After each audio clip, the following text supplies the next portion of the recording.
Start. महिला सशक्तिकरण के दौर में महिलाओं में कामकाजी महिलाओं का प्रतिशत लगातार बढ़ रहा है। Stop.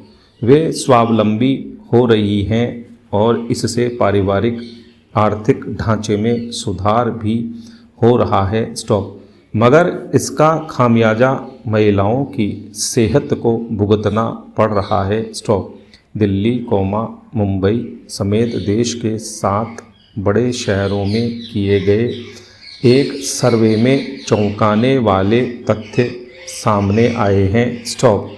The Indian women health की वर्ष 2021 की रिपोर्ट में बताया गया है कि देश में कामकाजी महिलाओं की सेहत ठीक नहीं है। स्टॉप। करीब 67% महिलाएं अपनी सेहत से जुड़ी समस्याओं पर चर्चा करने से भी हिचकती हैं। स्टॉप। निसंदेह वे घुट घुट कर अपनी व्याधियों और रोगों से मुकाबला कर रही होंगी। स्टॉप। तथ्य यह भी है कि 22 से 55 वर्ष की उम्र की 59% कामकाजी महिलाएं अपनी सेहत संबंधी परेशानियों के कारण नौकरी छोड़ देती हैं। स्टॉपेरा। प्रश्न यह है कि महिलाएं स्वस्थ नहीं होंगी तो वे अपनी नौकरी, पेशे, परिवार और बच्चों की फिक्र कैसे करेंगी। स्टॉप। महिलाओं के इस जज्बे को सभी सराहते हैं कि वे देश, समाज और परिवार के हर दायित्व को बखूबी निभा रही हैं। स्टॉप। मगर कामकाजी महिलाओं के बच्चों पर क्या बीत रही है, इस बारे में भी चर्चा की जानी चाहिए। स्टॉप। पुरुषवादी समाज में संवेदनशीलता और महिलाओं की सेहत को लेकर जिम्मेदारी के बोध की घोर कमी है। स्टॉप। यह बात सर्वे में भी साफ हुई है। स्टॉप। महिलाओं ने बताया है कि जब उनकी सेहत की बात आती है तो 80% पुरुष सहयोगी संवेदनहीन बर्ताव करते हैं। स्टॉपेरा। इस तरह के सर्वे पहले भी आते रहे हैं, मगर समस्या का समाधान सामने नहीं आया है। स्टॉप।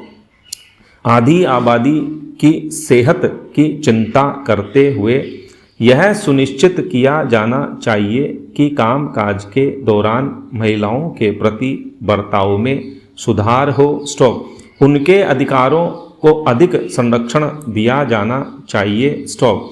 यह भी तय किया जाना चाहिए कि श्रम साधना करके जो महिलाएं राष्ट्र निर्माण में अहम भूमिका निभा रही हैं, उन्हें परिवार व बच्चों के लिए अधिक वक्त दिया जाना चाहिए। स्टॉपेरा।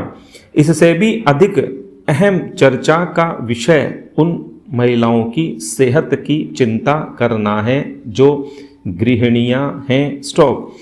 कार्यालयों व सेवा स्थल पर जो हालात हैं, उससे बदतर स्थितियां घरों में हैं। स्टॉप। कार्यालय में पुरुष सहयोगी जैसा बर्ताव करते हैं वैसे ही व्यवहार उनका का सामना महिलाओं को अपने घरों में भी करना पड़ता है। स्टॉप। कई तरह के कानून कायदे बन चुके हैं, मगर हालात सिर्फ इनके दम पर नहीं सुधरेंगे। स्टॉप। सोच बदलने से ही महिलाओं की सेहत से जुड़े सवालों का जवाब मिल सकेगा, उनका समाधान हो सकेगा। स्टॉप। फेरा। सोशल मीडिया बिन अब चैन कहाँ। स्टॉप।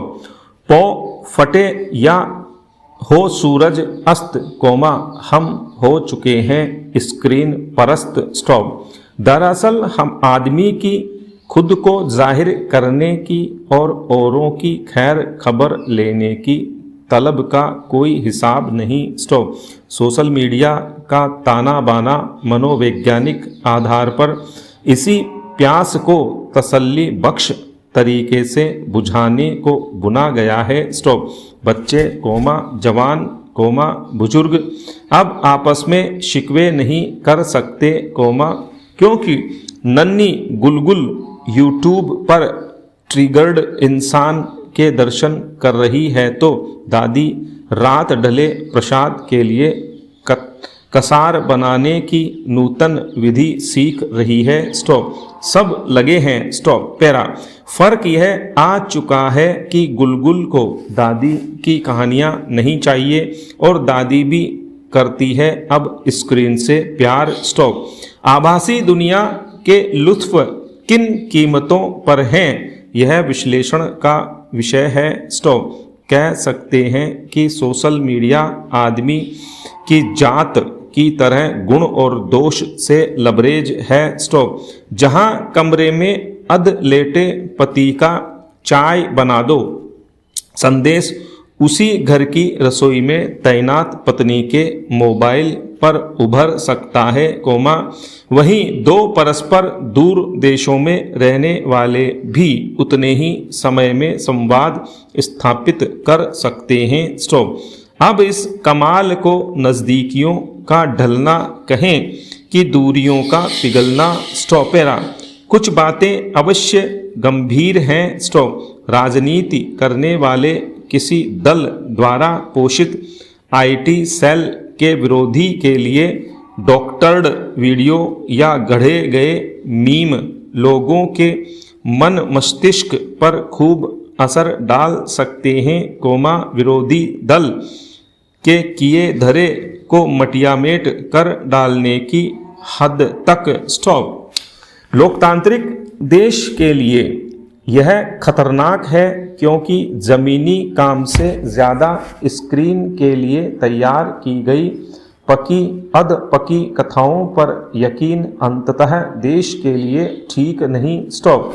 समस्या यह है कि यकीन करने वाले भी कम नहीं हैं क्योंकि वे फेक न्यूज, भाषाई अशुद्धियों, समय के सत्यानाश, सांप्रदायिक जहर, स्वास्थ्य पर दुष्प्रभाव आदि पहलुओं को जानकर भी उन्हें भुलाए बैठे हैं। स्टॉपेरा।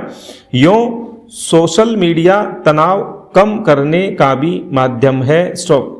मगज में उगते विचारों का, गले में तिरते तरानों का, जहन में पलते बेर का, दिल में उमड़ती दोस्ती का, यानी कि हर इंसानी अभिव्यक्ति का निपटान यहीं तो हो रहा है अब। स्टॉप। फिर लाइक्स का हिसाब किताब भी अपरिहार्य हो गया है। स्टॉप। बेशुमार लाइक्स पाने वाले की ठसक उसकी चाल ढाल से रिश्ती है, तो ज्ञानियों के अंतर मन में कम लाइक्स के चलते एक खारापन रड़कता है। स्टॉप। जीवन को सरल, सरस बना सकने वाले इस वरदान को अभिशाप में बदलने वाले भी उभर ही आते हैं जो इंसानियत पर धब्बा लगाने को आमादा हैं। स्टॉपेरा। सोशल मीडिया सही अर्थों में जुड़ने का आह्वान है, पर इसका बेजा इस्तेमाल राष्ट्र, समाज व परिवार के समय को कुतर रहा है। स्टॉप। आज यह वैश्विक संस्कृति का अभिन्न अंग है और इससे निजात नामुमकिन है, क्योंकि लत बड़ी चीज है। स्टॉप। मानव जाति की बढ़ती आभासी मौजूदगी के चलते ही दिनों दिन इसके मंच उन्नत बनाए जा रहे हैं। स्टॉप। भले ही इनसे इनके आकाओं के वृहद आर्थिक हित जुड़े हैं, लेकिन निचोड़ यही है कि तकनीक के साथ यूजर का बौद्धिक उत्थान वक्त की मांग है। स्टॉप। पैरा। लोगों में अब कोरोना को लेकर लापरवाही नजर आ रही है। स्टॉप। बाजार में बिना मास्क के लोग नजर आ रहे हैं। स्टॉप। कुछ लोगों को लगता है कि कोरोना खत्म हो गया है, लेकिन ऐसा नहीं है। स्टॉप। अगर हम सतर्क नहीं रहेंगे, तो कोरोना की तीसरी लहर आने की आशंका बनी रहेगी। स्टॉप। पैरा। सरकार कोरोना से जुड़ी सावधानी बरतने के लिए लगातार अपील कर रही है। स्टॉप। इसके बावजूद लोग सबक नहीं ले रहे हैं। स्टॉप। लोग काम धंधा करने की आपाधापी में कोरोना गाइडलाइन की सरेआम धज्जियां उड़ा रहे हैं। स्टॉप। भीड़ भरे दृश्य देखकर खतरा महसूस हो रहा है। स्टॉप।